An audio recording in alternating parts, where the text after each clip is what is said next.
Hi guys, welcome back to ATH classes. നമ്മുടെ കുട്ടിക്കാലത്തെ മനോഹരമാക്കിയ ഒരു ഗെയിമിൻ്റെ കഥയാണ് ഇന്നത്തെ വീഡിയോ. ഗെയിമിൻ്റെ പേര് കേട്ടാൽ നിങ്ങൾ അറിയും, ഗ്രാൻഡ് തെഫ്റ്റ് ഓട്ടോ എന്ന GTA സീരീസിൻ്റെ കഥ. നമ്മളുടെ നൊസ്റ്റാൾജിയെ ഉണർത്തുന്ന GTA വൈസ് സിറ്റിയുടെ കഥ ആരംഭിക്കുന്നത് അങ്ങ് UK-യിലാണ്. ഗെയിം ഡെവലപ്മെന്റിനെ കുറിച്ച് വലിയ ധാരണയില്ലാത്ത ഒരു ജാസ് ക്ലബ് ഓണറിന്റെ മക്കളായ Dan Hauser and Sam Hauser ആയിരുന്നു നമ്മുടെ നായകന്മാർ. ചെറുപ്പം മുതലേ പാർട്ടി മൂഡിലുള്ള ഒരു അന്തരീക്ഷത്തിലായിരുന്നു ഹൗസർ സഹോദരന്മാർ ജീവിച്ചിരുന്നത്.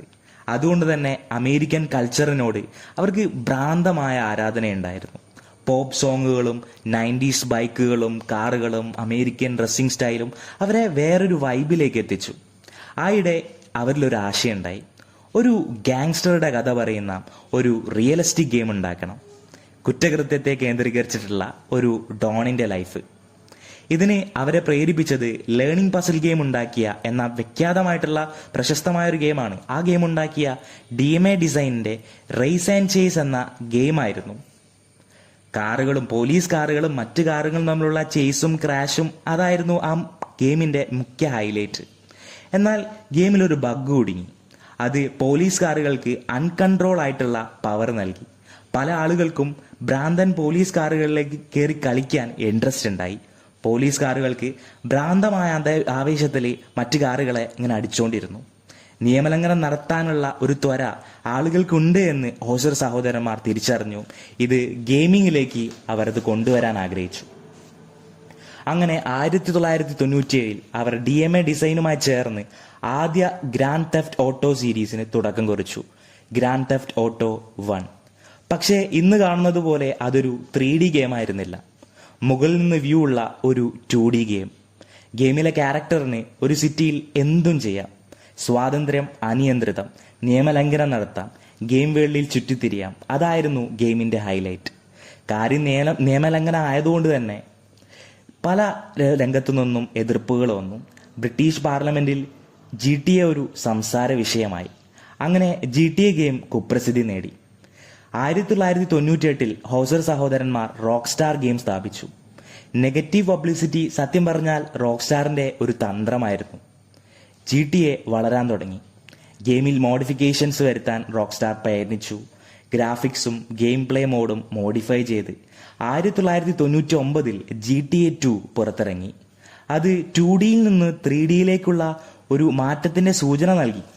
അത് അക്ഷരാർത്ഥത്തിൽ ശരിവെച്ച് 2001 GTA 2 പുറത്തിറങ്ങി.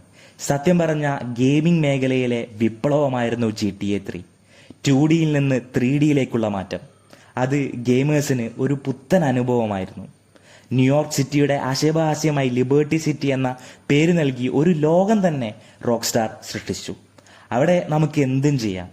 മാറുന്ന കാലാവസ്ഥ, ഒറിജിനാലിറ്റിയുള്ള ഗ്രാഫിക്സ്, അങ്ങനെ സത്യം പറഞ്ഞ ഒരു മായാലോകം. കൂടാതെ ഡ്രൈവിംഗ്, ഷൂട്ടിംഗ് മുതലായിട്ടുള്ള പല ചാലഞ്ചിങ് മിഷനുകൾ.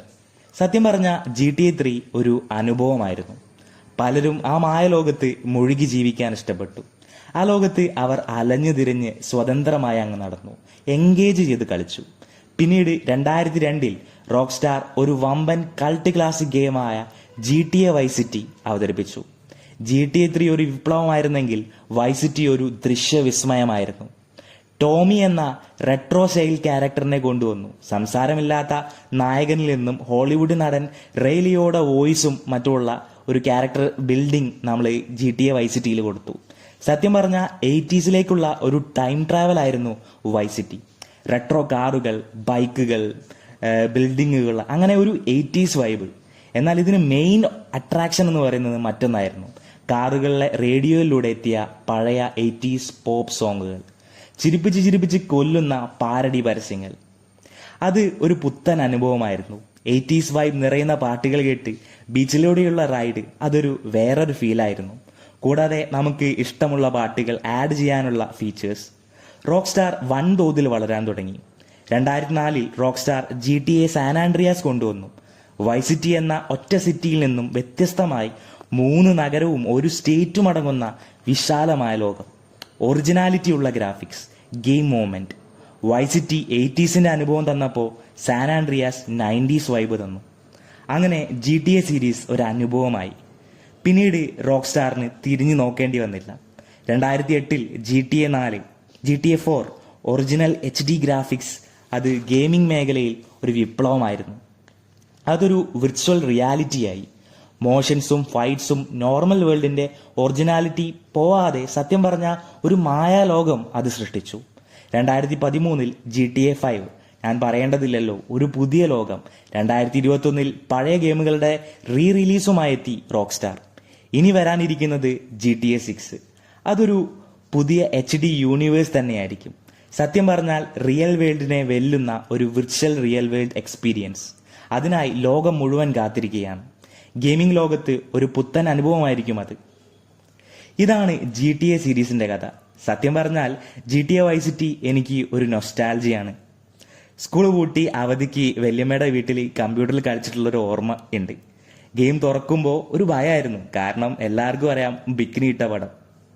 ഒരിക്കൽ ഗെയിം തുറന്നപ്പോൾ അമ്മ മുന്നിൽ നിന്നു. അപ്പം കാര്യം പറയേണ്ടതില്ലല്ലോ, നല്ല പണി, നല്ല ചീത്ത കേട്ടു.